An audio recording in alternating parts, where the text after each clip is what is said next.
Hello everyone and welcome back. Today we are going to be talking about some of the spoilers and kind of how they play and cards that I'm just overall excited about.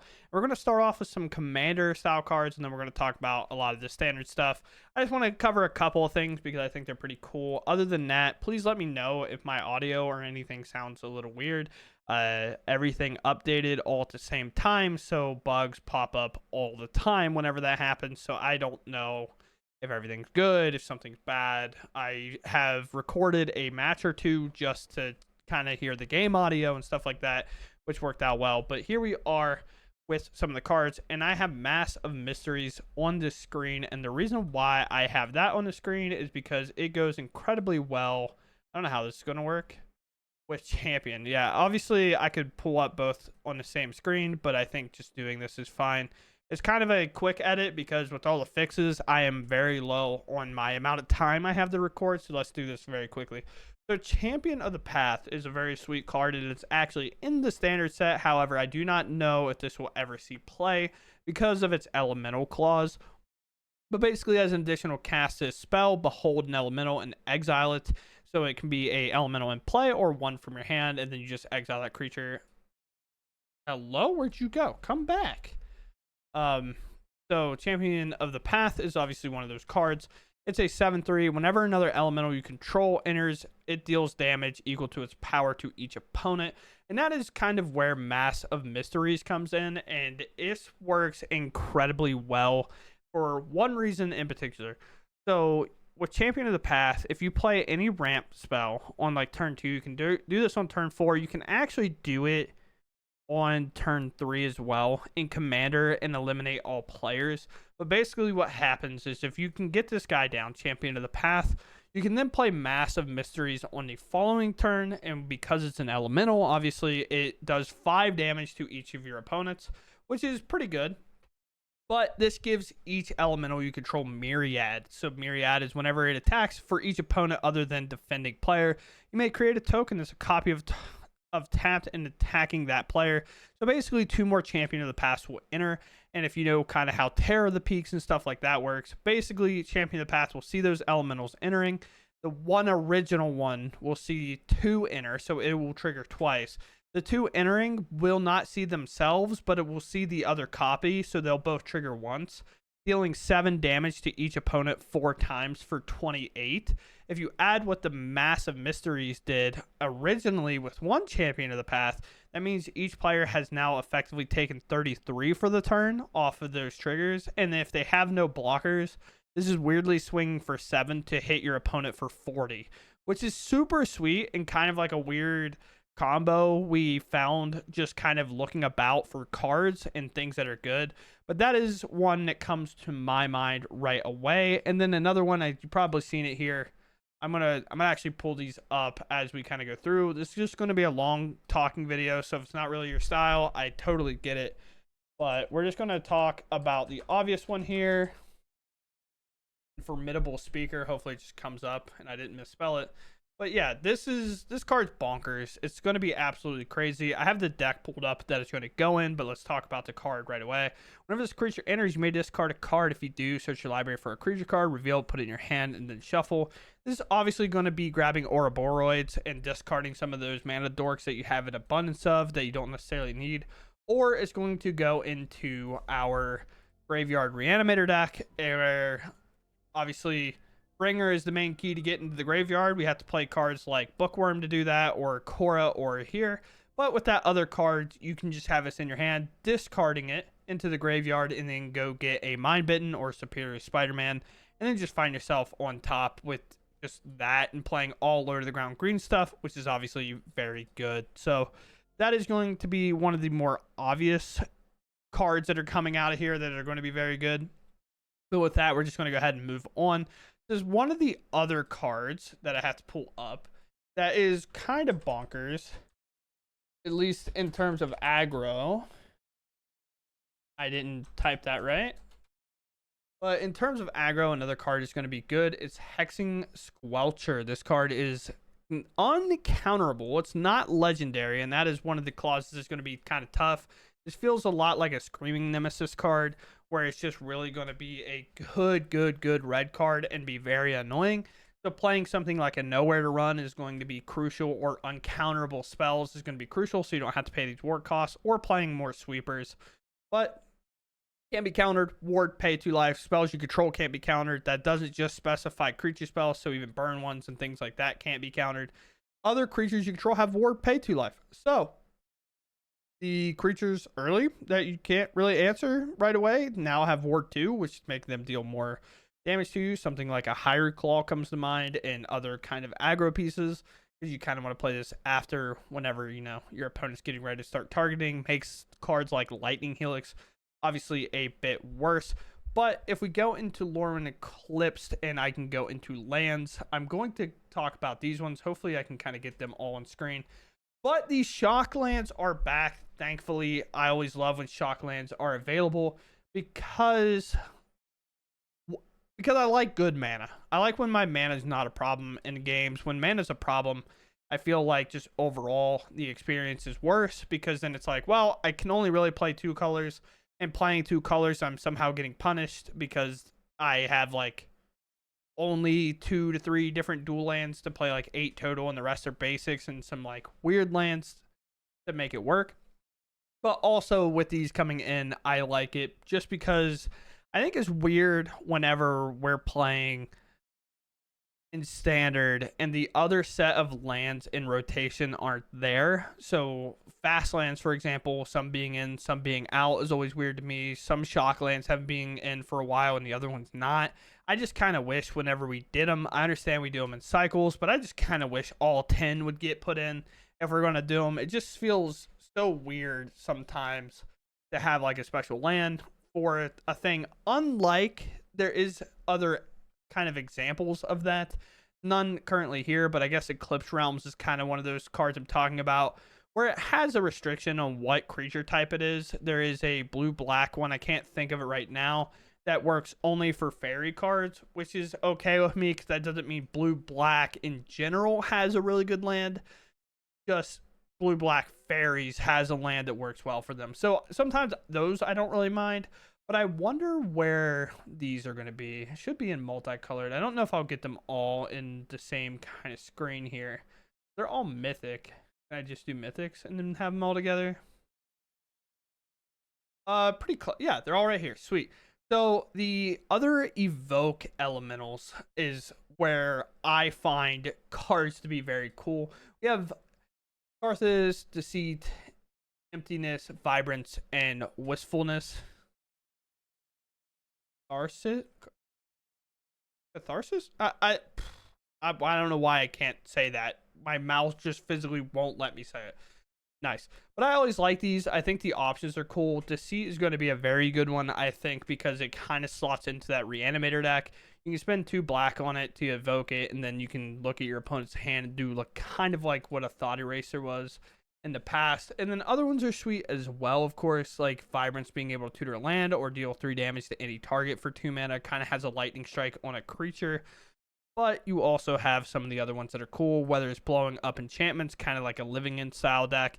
So this one can also go in that Reanimator deck, and then pop a Rest in Peace and then go into the graveyard, because you can stack their ETBs to happen before the creature sacrifices itself to the evoke cost.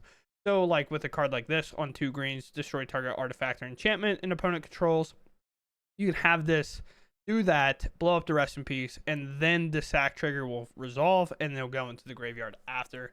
So it's very cool with that. I did see somebody cast this one for both sides. So for 6 mana, they did a white and a red, made 2 creatures, and then got everything haste, which was really cool. So that red spins cast creature, get a 1/1 and gain haste. Yeah. So that was pretty cool to see a player get punched by this. It was like a sweet top end piece for Boros, or it's just a 2 mana piece where you can just give everything haste and give them a 1/1, which is very nice. Or you can make creatures and then next turn give everything 1/1 with a second copy. None of these are legendary, of course, so that's obviously a good piece. Another card which weirdly is on screen here is this one. This is one of the gods from the set. I don't know why this art's the one here. But it says flying, lifelink 5/5 for 5. Creature spells you control have convoke, but it's the backside that's really nice. This is a commander card that I will be playing. It's not a commander card, but it's a card I'll be playing in commander. Each other non-token creature you control has persist. So basically, if your creature is to die, it should be over here. Convoke, and then I guess I can just pull it up so I don't mess. Yeah.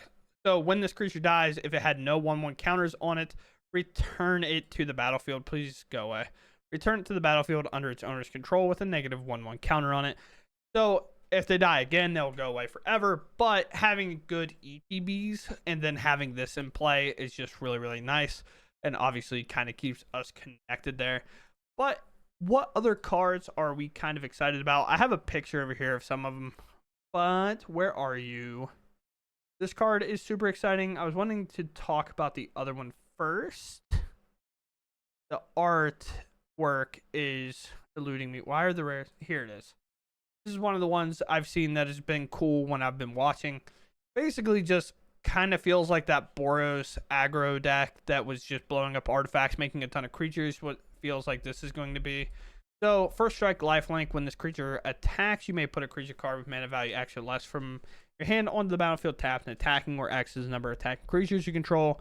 There's the one drop of mobilize. Just playing early aggro creatures might not necessarily get there. But the thing is this is not legendary either. So, one of the things you can start doing is you can stack the triggers. Whenever this creature attacks, you may put a creature. Yeah, so they have to be attacking, so it is a little worse. But for 2, if you end up playing the mobilized guy, you can put a second copy of this in, and then next turn, if they didn't get answered and you're attacking with 4, you can put 2 4-drops into play, which can obviously pretty devastating. If you're playing red-white, you can get some good 4-drops to slide in there, and then at some point, maybe even bring in the Hellkite or other creatures that belong to this color type, being one up here, which is really cool. Playing green-white cage, maybe, is Brigid, the kind of whatever that says. Whenever this creature enters or transforms into this, it makes a 1/1 green and white creature token. The Kurthkin matters, so there's some cards that matters, not necessarily here. But if you can cheat this in off the card we just talked about and then flip it on the start of your turn, you can add green or white where X is the number of other creatures you control. That becomes kind of a cradle on a stick. It's a 3/2. It's a little bit vulnerable of a body, even on the front. It's only a 3/2 for 3, so it is weird, and it's also legendary, so you can run into that awkward clause. But the backside's name is different, and it doesn't ever get force flipped on you. It's not like day-night cycle where they can flip into the same card. But on the front is one side, and on the back it's another, so you can actually have them both in play, which is really nice. So you can even pay the green to flip this to this side and then play the front side, making 2 more creatures before you activate this backside, and then you can make a lot more mana that way. So that's obviously pretty good. And then there's another card in green that I'm excited about, which one of them is here at the top, so we'll just talk about this first. Bloom Tender being legal, not much to say. I just think this is a really good reprint. I like this, and especially if commander players know.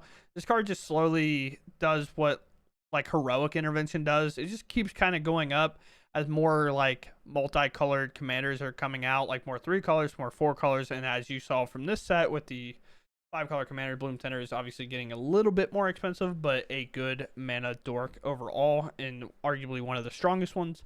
But then you have the Aurora Awakener. I've seen people doing stuff with this because of Badgermole Cub, so we can kind of go in here. But Leyline is still legal. That gives everything, all colors. So this can be immediately looking at 5 permanents and putting them in very quickly, especially with something like a Badgermole Cub, which obviously works well. Whenever reveal cards from the top of your library to reveal X permanent cards, where X is the number of colors among permanents, put any number of those onto the battlefield and the rest on the bottom. We've already kind of had cards that work well, like the Tutor card or whatever, but this can hit or a Boroid, or it can hit the Crater Hoof and things like that, and then you can immediately close out the game by casting something like this. Or it can even do weird things where it hits 2 Crater Hoofs if you have them in the deck, but obviously those type of decks are a little bit weird to craft and kind of hard to do, so we'll see how that kind of bakes out and works. But the other green card, I think we already talked about this one. Yeah, here you are. This goofy guy. I love this card. There's a print of this card that is really funny. So I'm gonna go to this one. Dude, look at his goofy face, man. He is just having a good time. But this card is super sweet. It's a changeling, so it's any type. So you can play it in elves, you could play it in elementals, you could play it in humans, you could play it in the white creature type that we just talked about, Kurthkin. So all these are very cool. So I want to go back to the normal one. But Changeling, this card is every creature type. When this creature enters, create a tap Mutavault token. It's not legendary, so you could play multiple.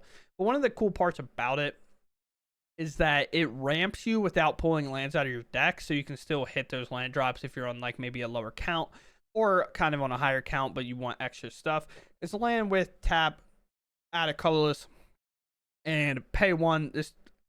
This token becomes a 2/2 creature with all creature types until end of turn. It's still a land. So it's a very cool way to kind of get value off of a random card. So with that, we're going to look at a couple more cards, and then I will call it here. Again, this is more of a testing my microphone and just talking about some of the spoilers that I was pretty happy with. And where is this? Also, love this card. It's just not worth talking about right here, I don't think.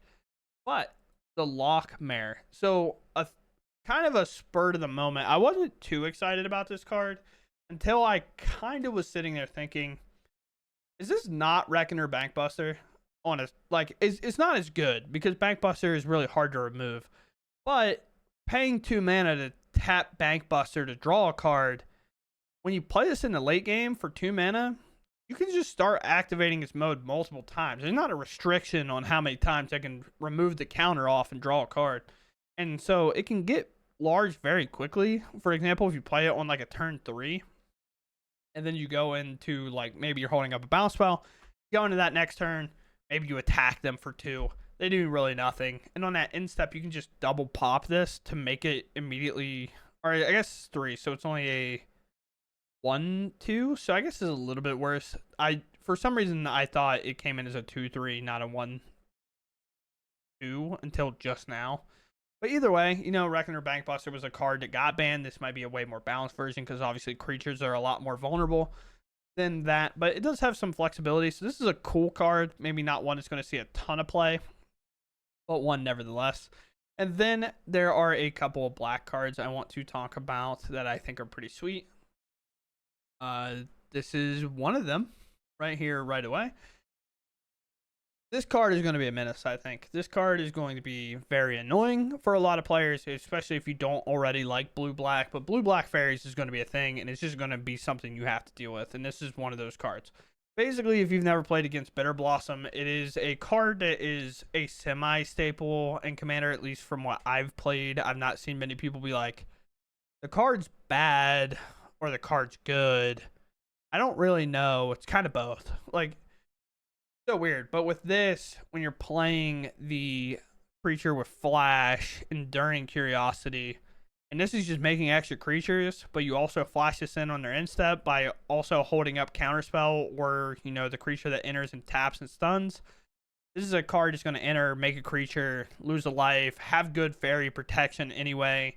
Get into that next turn, you now have 2 creatures, and then you play Curiosity on that end step, and then now you have that plus all the counter spells, and now you have 3 of these, which makes your counter spell more, and it's just so hard. If you want to know what cards I'm kind of talking about here, we can go into a new deck, go into standard, and then fairy, I believe, and then we can do blue black, and it should just be instant. But a card like I'm talking about here is counter target spell unless its controller pays 2 plus an additional 1 for each fairy you control. So right away, if you flash this in on end step and then get to your turn, that's already 2 fairies, not counting if you played a fairy on turn 1. So now that's counter unless your opponent plays 5. And so basically it's just a hard counter spell at that point. It's going to be very hard. But again, with people playing uncounterable stuff, thanks to kind of what is coming out with the 2-drop red creature, it's a little bit weirder. But then, you know, fairy fencing is going to be a card that's pretty hard to answer whenever it's 1 black, -3/-3 on a creature. Sure, you'll pay that ward, you'll take that 2 damage, but you're going to take 2 damage probably getting hit by it anyway. So it's just net neutral, and you just answered it the turn after it hit you. It was a bit weird there. So those are a couple of cards that are exciting. And then there was one more black one that was cool just because it kind of helps another archetype exist. It's just more graveyard centric instead of reanimator centric, and that is Moonshadow, which is really cool. This creature enters with 6 -1/1 counters on it. Whenever one or more permanent cards are put in your graveyard from anywhere while this creature has a -1 counter on it, you remove it. You can make this creature rather large by applying a lot of effects that mill over cards. So you can play the 1-drop that has tap, put a card in your graveyard, but then also cast things that also put stuff in your graveyard, right? But it has to be a permanent, so you do have that weird thing where you can't like cast a spell and then that spell will go to the graveyard, but you can cast a creature, and if that creature dies, then this gets larger. And they're not legendary. It kind of reminds me of a Death Shadow card. So if you're a Death Shadow player, this is kind of one of those cards that you might be able to figure out and work. And there is a card, I think it might be blue, that removes all counters from things. I don't exactly, no, it's white. I see it now. I thought that card goes incredibly well with this card. So you can play that card on 1. Where did you go? Yeah, so you can play that card on 1 and then be playing something like this. Whenever this enters, another target creature you control gains persist until a turn. If it dies, if it has no, obviously at that point, if it dies, it's going to be gone because it has like 7 -1/1 counters or 6. But if you notice the bottom here, for 1 white, tap this, remove any number of counters from target creature you control, activate only as a sorcery. So turn 1, we can go, and I'll pull it back up on the picture. I know it's not the greatest, but I want them to be side by side. We can play this on like a turn 1, and turn 2 maybe go into a Rise the Evermore if your opponent's like, bro, that's a 1/1. I'm not worried about it. Like, what's going to happen? You flash this in on turn 2, go into your turn 3, activate this white, remove all these counters, and you can swing a 7/7 with Menace on that turn, which is pretty wild. And the card like Shelter by Ghost goes incredibly well in this deck as well, where you can then play this, have Rise remove all the counters, and then make it a 7/7, Shelter by Ghost it, and you kind of effectively done what the Aura's deck's trying to do, but with significantly less creatures and solid creatures at that. It is just kind of weird that you, with this type of deck, it's like with this type of deck, you run into the weird problem of, well, how much graveyard stuff are you going to do? Well, this does say when 1 or more permanent cards are put in the graveyard from anywhere, right? So it can still happen from the battlefield. If you play a second one of these and it dies, it lowers a counter. If this dies, it lowers a counter. But whenever this enters, we can give other things persist, and then when they die, they come back, so you don't even really lose them. And if they die again, it comes back, but also giving another creature persist allows us to go into the sacrifice decks, which is really nice. So you can have Moonshadow be in play Rise, play like a sack outlet, or play a sack outlet, and then play Rise onto a 1-drop, and then a sack outlet sacks that 1-drop, and it comes back, and then you sacrifice it again, taking counters off Moonshadow if you're not ready to activate this. This is one of the other kind of cool synergies that I found that I really think is cool and enjoyable. But with that, I want to know what you're thinking about the set. This is 23-ish minutes, just kind of me rambling. My throat is already getting kind of raw from doing this. There's a lot of talking to do nonstop, and obviously there are going to be some of the cards that I missed, but which ones did I miss? Which ones are you excited to play yourself, or which ones you're going to brew with? What evil thoughts are going through your head with some of these cards? And let me know in the comments. So with that said, hope you all enjoyed, and I'll catch you in the next one. Thanks for watching, and goodbye.